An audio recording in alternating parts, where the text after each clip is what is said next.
Sarah Martinez had been working at Hartwell Marketing Solutions for 3 years when everything changed. It was a typical Monday morning in downtown Chicago, with gray clouds gathering over the towering skyscrapers that lined Michigan Avenue and the familiar hum of office life beginning another week. The harsh February wind whistled between the buildings, creating that distinctive Chicago sound that locals had grown accustomed to over the years. She sat at her desk on the 15th floor of the Willis Tower adjacent building, reviewing quarterly reports and preparing for what she thought would be just another routine day in the fast-paced world of corporate marketing. Little did she know that by the end of that week, she would be facing the most challenging situation of her professional career, one that would test everything she had learned about navigating complex workplace dynamics and standing up for professional integrity in the face of personal attacks. The trouble began with Madison Hartwell, the 24-year-old daughter of company founder Robert Hartwell. Madison had joined the company 6 months earlier as a marketing coordinator, a position that many employees whispered should have gone to someone with more experience and credentials.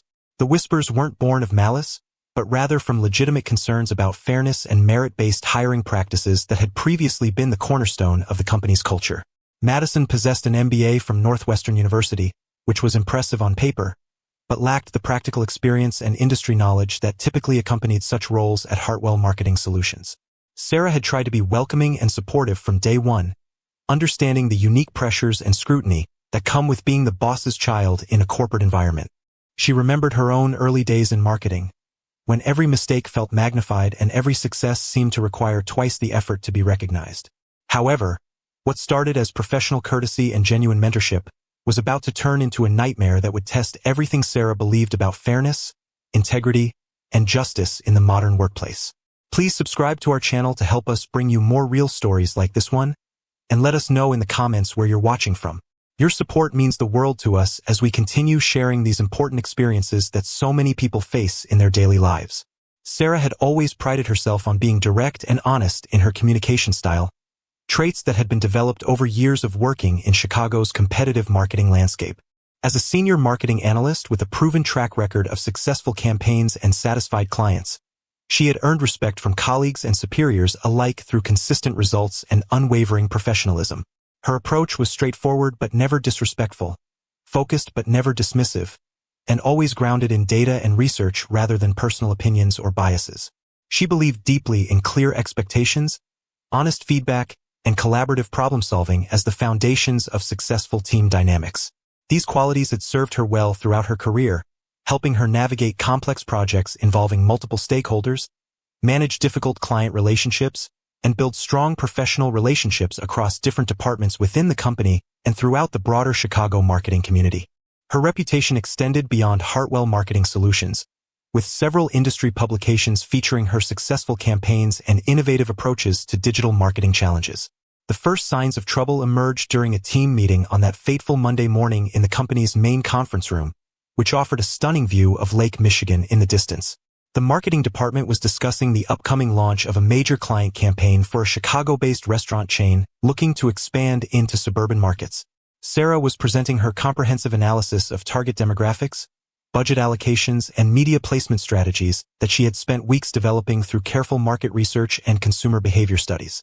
The presentation included detailed charts showing seasonal dining patterns, demographic breakdowns of potential customers, and competitive analysis of similar restaurant chains that had successfully expanded in recent years. Madison interrupted several times throughout the presentation, suggesting changes that directly contradicted established market research, client preferences explicitly stated in their brief, and industry best practices that had proven successful in previous campaigns.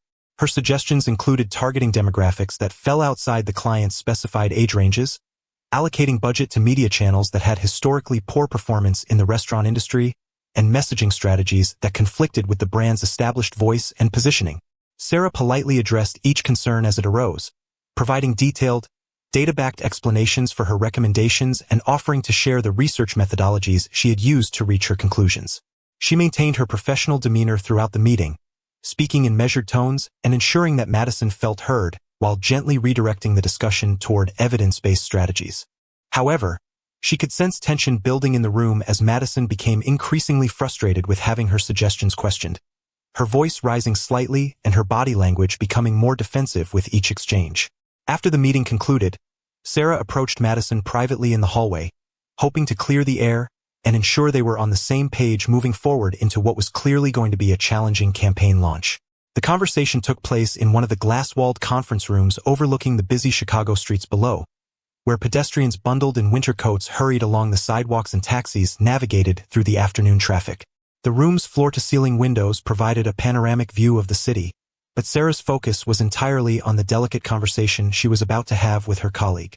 Sarah chose her words carefully and thoughtfully, drawing on her years of experience in mentoring junior team members and managing difficult professional relationships.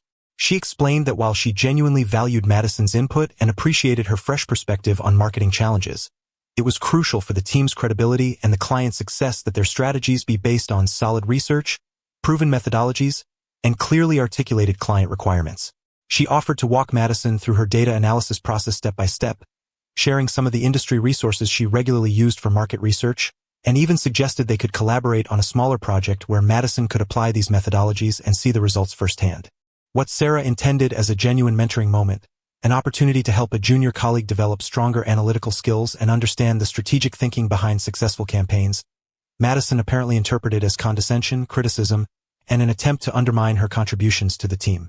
The situation escalated dramatically over the following days as Madison began systematically questioning Sarah's decisions in front of other team members, creating an atmosphere of tension and uncertainty that had never existed in the department before. During a crucial client presentation preparation meeting scheduled for Wednesday morning, Madison openly disagreed with Sarah's strategic approach in front of the entire 8-person marketing team, suggesting alternative methods that would have required significant budget increases of nearly 30% and timeline extensions that would push the campaign launch well past the client's requested deadline. Her suggestions included conducting additional focus groups that would take weeks to organize and complete, implementing A/B testing protocols that were unnecessary for the campaign's scope, and developing creative materials that would require approval processes far beyond what the client had budgeted for. Madison presented these ideas with confidence and authority, speaking as though she had extensive experience with similar campaigns, despite her limited background in restaurant marketing and her brief tenure with the company. Sarah found herself in the extraordinarily uncomfortable position of having to correct misinformation while simultaneously maintaining team cohesion and project momentum. She handled the situation as professionally as possible, acknowledging Madison's enthusiasm while gently explaining why the proposed changes would be problematic for both the client relationship and the project's success. However, the tension in the room was palpable as other team members watched the exchange with obvious discomfort, some looking down at their notebooks to avoid making eye contact, others shifting uncomfortably in their chairs as the professional disagreement played out in front of them. By Wednesday afternoon, the atmosphere in the marketing department had become noticeably strained, with conversations becoming more hushed and colleagues seeming to choose their words more carefully than usual. Sarah's colleagues began approaching her privately throughout the day, expressing genuine concern about the growing conflict and its impact on team morale, project timelines, and overall departmental effectiveness. Jennifer Walsh, a marketing specialist who had worked closely with Sarah for 2 years on numerous successful campaigns, pulled her aside during lunch break for what would prove to be a revealing conversation. They sat in the employee cafeteria on the building's 20th floor, surrounded by the familiar sounds of office chatter, the persistent hum of the coffee machine working overtime, and the distant noise of Chicago traffic filtering up from the streets far below. The cafeteria's large windows offered another spectacular view of the city, but Jennifer's expression was serious as she leaned across the small table they shared. She confided that Madison had been making increasingly pointed comments about Sarah's management style throughout the week, describing her as controlling, micromanaging, difficult to work with, and resistant to new ideas. More concerning were reports that Madison had begun questioning Sarah's qualifications and experience in conversations with other team members, suggesting that Sarah's direct communication style was actually evidence of insecurity and professional inadequacy. Jennifer also mentioned that Madison had been asking other colleagues about their experiences working with Sarah, specifically whether they had ever felt intimidated or dismissed during team meetings or one-on-one interactions. The breaking point came on Thursday morning when Sarah arrived at her desk to find an email waiting in her inbox that would change everything. The message was from HR Director Patricia Coleman, requesting Sarah's presence at a formal meeting scheduled for that afternoon at 2 o'clock. The email was brief and deliberately formal, providing no details about the purpose of the meeting, the topics to be discussed, or who else might be involved in the conversation. The subject line simply read, HR meeting required, confidential matter, with a high priority flag that made Sarah's stomach drop the moment she saw it. She spent the rest of the morning trying to focus on her work while anxiety gnawed at her stomach like a persistent ache. Her hands shook slightly as she typed emails to clients, and she found herself reading the same reports multiple times without absorbing their content. She reviewed her recent interactions with team members obsessively, searching through her memory for any behavior that might have been misinterpreted, any oversight that could have caused problems, or any conversation that could have been misconstrued as inappropriate or unprofessional. She mentally cataloged every meeting, every email, every casual hallway conversation from the past several weeks, but nothing came to mind that would warrant such a formal HR intervention. The uncertainty was perhaps worse than knowing what the meeting would entail, as her imagination began to conjure increasingly dire scenarios about what accusations might have been made against her. The HR office was located on the 12th floor, 3 floors down from the marketing department. Sarah took the elevator down, her reflection staring back at her from the polished steel doors as she descended. The hallway leading to the HR department was quiet, lined with corporate motivational posters about teamwork and excellence that suddenly felt ironic given her current circumstances. She knocked on the door of HR Director Patricia Coleman's office and was invited to sit in the chair across from Patricia's desk. Patricia Coleman was a seasoned HR professional in her late 40s, known for her fair but thorough approach to workplace issues. She had silver-streaked hair pulled back in a professional bun and wore wire-rimmed glasses that she adjusted frequently during serious conversations. Patricia explained that a complaint had been filed regarding Sarah's communication style and management approach. According to the complaint, Sarah was described as being overly assertive, dismissive of colleagues' ideas, and creating a hostile work environment for newer team members. Sarah listened in stunned silence as Patricia read from the formal complaint document. The accusations painted a picture of someone she barely recognized, an aggressive, controlling manager who stifled creativity and intimidated subordinates. The irony was not lost on her that these accusations were coming at a time when her team had just completed their most successful quarter in company history, with client satisfaction scores at an all-time high and 3 major campaigns exceeding performance targets. Patricia assured Sarah that the investigation would be thorough and fair, but explained that pending the outcome, Sarah would need to be more mindful of her interactions with team members, particularly those in junior positions. Sarah asked who had filed the complaint, though she already suspected the answer. Patricia confirmed that Madison Hartwell had submitted the formal grievance, citing multiple incidents of inappropriate behavior and unprofessional conduct over the past week. Walking back to her desk after the meeting, Sarah felt a mixture of anger, confusion, and determination. The afternoon sky had darkened further, with rain beginning to streak down the office windows. Her colleagues went about their usual tasks, unaware of the storm that was brewing just beneath the surface of their seemingly normal workplace. Sarah knew she needed to handle the situation carefully, but she also knew she couldn't let false accusations damage her reputation and career. That evening, Sarah stayed late at the office, long after most of her colleagues had gone home. The marketing department was quiet except for the hum of computers and the occasional sound of security guards making their rounds. She sat at her desk, reviewing the events of the past week and trying to understand how her professional interactions had been so drastically mischaracterized. As she organized her thoughts, she realized that she needed to document everything that had happened, creating a clear timeline of events that would support her version of the story. The next morning, Friday, brought an unexpected opportunity for vindication. Sarah arrived at the office early, as was her habit, to prepare for the day ahead and review any overnight communications from clients. As she checked her email, she noticed several messages in her team's shared communication channel that she hadn't seen before. Madison had apparently been using the team messaging system late the previous evening, and what Sarah discovered in those messages would change everything. The messages revealed a side of Madison that was completely different from the professional persona she presented in meetings and formal interactions. In conversations with other team members, Madison had made disparaging comments about Sarah's appearance, questioned her qualifications, and even suggested that Sarah was jealous of Madison's family connections within the company. More concerning were messages where Madison encouraged other team members to document any interactions with Sarah that could be interpreted as aggressive or unprofessional.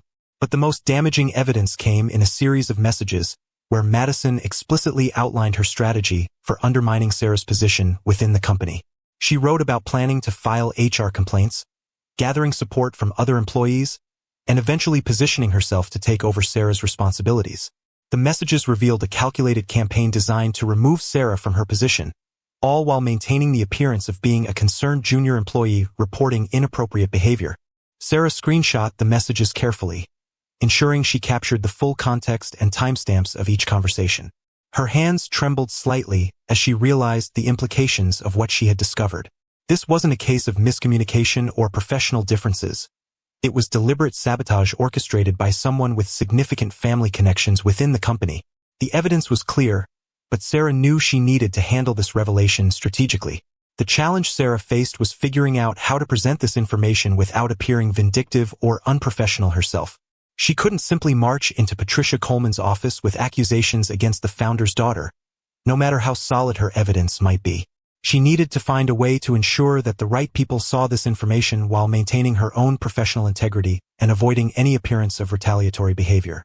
As Sarah contemplated her next move, she remembered that the company's chief financial officer, David Chun, had been copied on several of the team communication channels for budget-related discussions.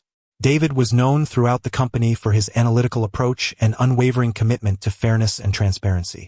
He had built his reputation on making decisions based on facts and data rather than politics or personal relationships.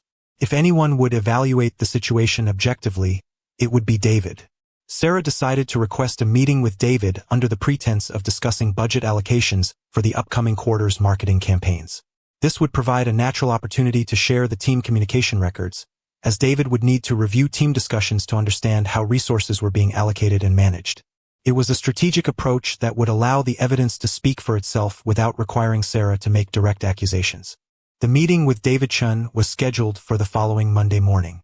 Sarah spent the weekend preparing her presentation, organizing the budget data alongside the team communication records in a way that would naturally reveal the problematic messages. She practiced her delivery, focusing on maintaining a professional tone while ensuring that David would have access to all the relevant information he needed to understand the full situation. Monday morning arrived with clear skies over Chicago, a stark contrast to the stormy weather of the previous week. Sarah dressed carefully in her most professional attire, a navy blue suit that made her feel confident and competent. She arrived at David's office on the executive floor precisely on time, carrying a tablet containing her presentation and printed copies of all relevant documents. David Chen's office reflected his personality, organized, efficient, and focused on results. His desk was meticulously arranged, with dual monitors displaying spreadsheets and financial reports. Awards for fiscal responsibility and analytical excellence lined the walls, testament to his reputation as one of the company's most trusted executives. David welcomed Sarah with a warm smile, gesturing for her to sit in the chair across from his desk. Sarah began her presentation by outlining the marketing department's performance metrics for the current quarter, highlighting the successful campaigns and positive client feedback that had contributed to strong financial results. David nodded approvingly as she walked through the numbers, clearly pleased with the marketing team's contribution to the company's bottom line. This positive context would be important for what came next. As the presentation progressed, Sarah transitioned to discussing team communication and collaboration processes, explaining how the marketing department used shared messaging channels to coordinate projects and share information. She mentioned that David had access to these channels for budget-related discussions and suggested that reviewing recent team communications might provide insights into how resources were being utilized and managed. David pulled up the team communication channels on his computer, scrolling through recent messages with the focused attention he typically reserved for financial reports. Sarah watched his expression carefully as he encountered the problematic messages Madison had sent. His eyebrows raised slightly as he read Madison's disparaging comments about Sarah, and his jaw tightened as he discovered the messages outlining Madison's strategy for undermining Sarah's position. The silence in the room grew heavy as David continued scrolling through the messages, his analytical mind clearly processing the implications of what he was seeing. He asked Sarah several clarifying questions about team dynamics and recent HR issues, his tone remaining neutral, but his questions becoming increasingly pointed. Sarah answered honestly, providing context for the situations Madison had described without editorializing or offering her own interpretations of events. After reviewing all the relevant communications, David leaned back in his chair and removed his glasses, cleaning them thoughtfully as he processed what he had discovered. He thanked Sarah for bringing the budget information to his attention and assured her that he would follow up on all aspects of their discussion. His tone was professional but serious, and Sarah could sense that he understood the gravity of the situation they had uncovered. The next few days passed in tense anticipation as Sarah waited to see how David would handle the information she had shared. She continued her normal work routine, managing projects and collaborating with team members while trying to ignore the undercurrent of tension that still existed within the department. Madison's behavior towards Sarah remained cool but professional, apparently unaware that her private messages had been discovered. The resolution came on Wednesday afternoon when Sarah received another email requesting her presence at an HR meeting. This time, however, the tone of the email was different, less formal and more reassuring. Patricia Coleman's message indicated that new information had come to light regarding the previous complaint and that Sarah's input would be valuable in resolving the matter fairly. The HR meeting included Patricia Coleman, David Chun, and, surprisingly, Robert Hartwell himself. The company founder's presence indicated the seriousness with which the executive team was treating the situation. Robert Hartwell was a distinguished man in his late 50s, with graying hair and the confident bearing of someone who had built a successful company from the ground up. His expression was grave as Sarah entered the conference room. Patricia Coleman began the meeting by acknowledging that additional evidence had emerged that provided important context for the previous complaint against Sarah. David Chun presented his analysis of the team communication records, walking through the timeline of messages and their implications for understanding the true dynamics within the marketing department. His presentation was thorough and objective, focusing on facts rather than interpretations. Robert Hartwell listened intently as the evidence was presented, his face revealing little emotion but his attention clearly focused on every detail. When David finished his presentation, Robert asked Sarah to provide her perspective on the events of the past 2 weeks. Sarah spoke calmly and professionally, describing her interactions with Madison and her efforts to mentor and support a junior colleague who was struggling to adapt to the company's standards and processes. The meeting concluded with Patricia Coleman formally withdrawing the complaint against Sarah and apologizing for any stress or concern the investigation had caused. Robert Hartwell spoke directly to Sarah, expressing his appreciation for her professionalism and dedication to the company's success. He assured her that appropriate action would be taken to address the underlying issues that had led to the false accusations. Madison Hartwell's employment with the company was terminated the following Friday.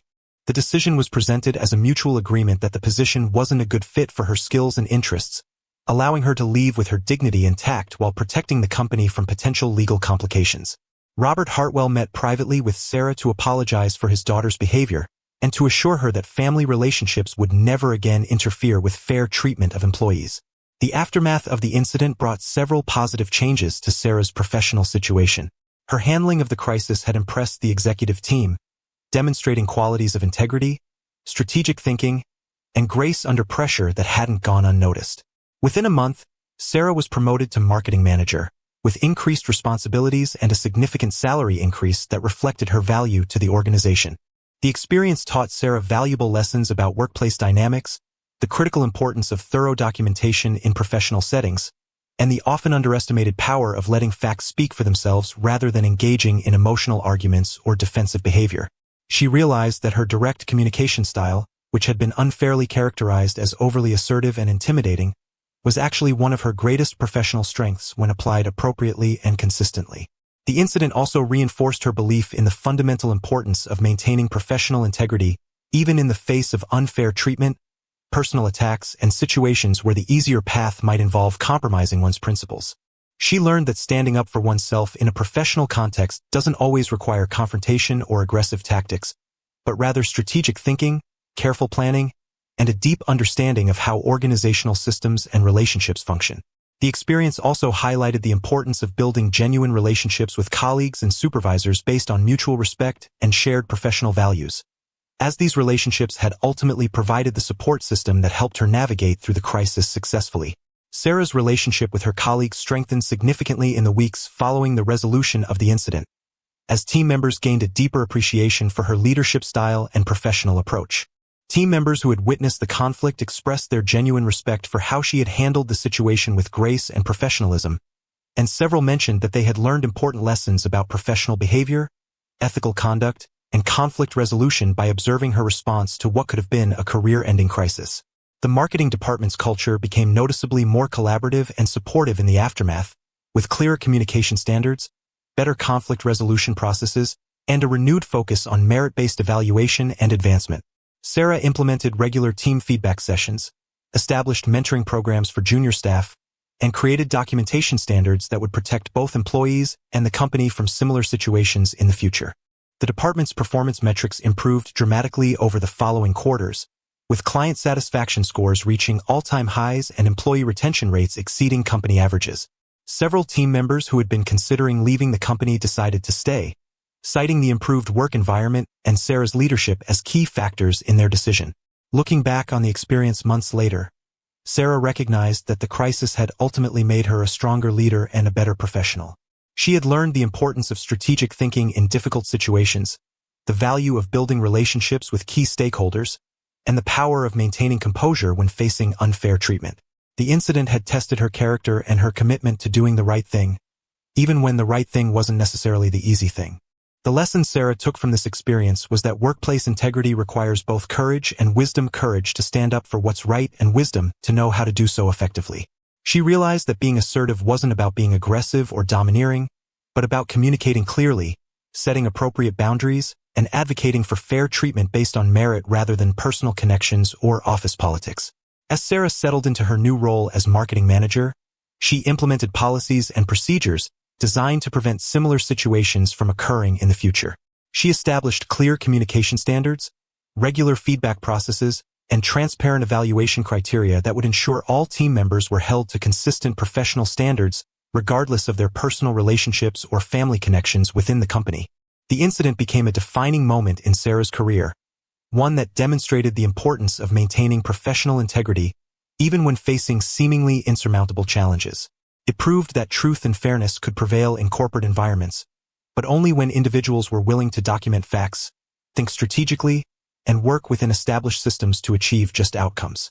Sarah Martinez's story serves as a reminder that workplace conflicts are rarely as simple as they initially appear, and that the most effective response to unfair treatment is often a combination of patience, preparation, and strategic action. Her experience demonstrates that standing up for yourself doesn't require aggressive confrontation, but rather thoughtful planning and a commitment to letting the truth speak for itself. In the end, Sarah's professionalism and integrity not only protected her career, but also led to opportunities for growth and advancement that might never have emerged without the challenge that initially threatened to derail her professional trajectory.